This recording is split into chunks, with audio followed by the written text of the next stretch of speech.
Hello, I'm Jared Taylor with American Renaissance. If you like this video, I hope you'll share the link with some of your friends. If you listen to Joe Biden's inaugural address, it's clear that the biggest problem the country faces is white people.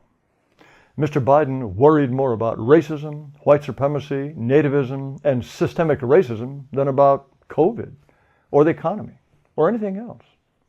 Of course, only white people can be racist. So the greatest challenge to America is us. White people built the country, but we are what Mr. Biden called the harsh, ugly reality of racism, nativism, fear, and demonization that have long torn us apart.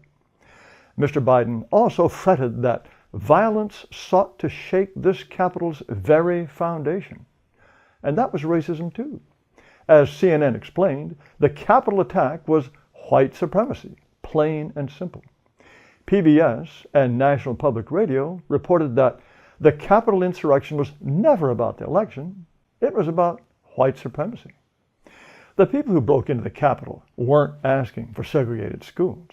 They were trying to rescue an election they thought was stolen. But just 2 days after the riot, Joe Biden had them pegged for white supremacists and terrorists. I'm trying to figure out where this idea comes from. Well, on January 15th, there was an article in the Washington Post called, "To Understand Trump's Support, We Must Think in Terms of Multiracial Whiteness." It's by Professor Cristina Beltran, who is Director of Graduate Studies at NYU. Here is the very first line of her article.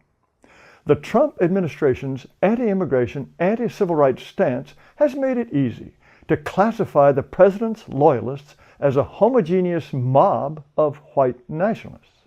She's saying, if you voted for Donald Trump, you're part of a mob of white nationalists. It's simple. Vote for Trump, you're a racist. But she notes what she calls an unsettling fact. More than a quarter of Hispanic votes, and even some blacks, were part of that mob of white nationalists. How can that be? "I call this phenomenon multiracial whiteness," she writes. "The promise that they too," meaning non-whites, "can lay claim to the politics of aggression, exclusion, and domination." You see, if you voted for Trump, you voted for aggression, exclusion, and domination. And if you aren't white, voting for Trump made you an honorary white person. She says that white politics is about unequal distribution of land, wealth, power, and privilege, a form of hierarchy in which the standing of one section of the population is premised on the debasement of others. And here's the conclusion. Multiracial whiteness offers citizens of every background the freedom to call Muslims terrorists, demand that undocumented immigrants be rounded up and deported, deride BLM as a movement of thugs and criminals, and accuse Democrats of being blood-drinking pedophiles. You see, all this awful stuff is what white people do. And if a few deluded non-whites get sucked in, they're acting white. Professor Beltran has got it figured out. Everything she hates in politics is white. Now here's a different angle. You may remember that last summer the National Museum of African American History and Culture decided to warn about the menace of whiteness. It put up an elaborate page of the usual stuff about white privilege, white supremacy, and the need for white people to confront their whiteness and learn just how awful they are. Of course, facing your whiteness is hard and can result in feelings of guilt, sadness, confusion, defensiveness, or fear. But white people have got to do that in order to end racism. When the page originally went up, it included this list of white traits that oppress people of color, such things as rugged individualism, the scientific method, and a strong work ethic. It went on to list being on time, planning for the future, delayed gratification, being polite, and controlling your emotions. That's how whites oppress everyone else. Well, even a few blacks thought that this made it sound as though black people shouldn't believe in science or be on time. So the museum took the list down. But the point is this. Blacks at the Smithsonian were complaining about what they called white culture. Anything distinctly white is oppressive and therefore bad. And this is a perfect complement to what the Hispanic professor Cristina Beltran wrote in the Washington Post. Everything that is bad is white. So if it's white, it's bad. And if it's bad, it's got to be white. No wonder Joe Biden is so worried about white people. One of the first things that he did was lift Donald Trump's ban on teaching critical race theory. This means government employees will once again be taught that all white people are intrinsically bigoted. Mr. Biden said he had to lift the ban because of the unbearable costs of systemic racism.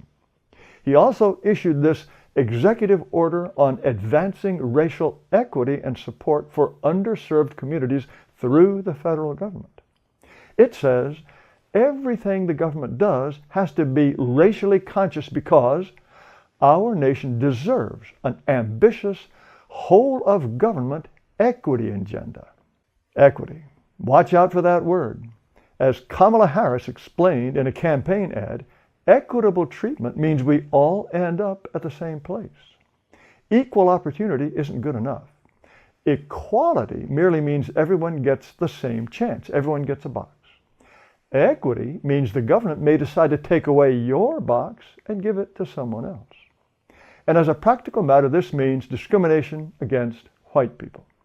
When Mr. Biden announced plans to help businesses hit by COVID, he said, "Our priority will be Black, Latino, Asian, and Native American-owned small businesses, women-owned businesses." Well, who gets left out? So, is the problem white supremacists, Trump supporters, or white people? I keep going back to that Washington Post article and the Smithsonian. Whatever's bad is white, and whatever's white is bad. That is the message that we get from government, schools, churches, and certainly the media. And what do we find at the heart of whiteness? Race, racism, and white privilege. A nation's government and its institutions should represent its people. Ours don't represent us. Joe Biden says whites are the problem. And his executive order, one of the first things he did, will stick it to them.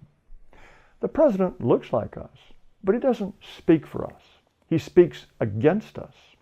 And he is paving the way for a new America in which not even the old symbols will remain. This summer, remember, 30 statues of Christopher Columbus came down because Columbus was the first white man to come here. Pretty soon, you'll be carrying a piece of paper in your wallet that's meant to remind you just how bad white people are. And what do you think it's going to be like when whites are a minority? You have a passport and you pay taxes, but if you're white, you're a stateless person, like the Kurds or the Palestinians. The flag is the same, and so is the Constitution, but it's a different country. And we better start thinking, what are we going to do about this? Thank you for watching. Please subscribe to this video channel. Also, I invite you to come to amren.com, amren.com. I think you'll find a lot of things that will interest you. But again, thanks so much for watching.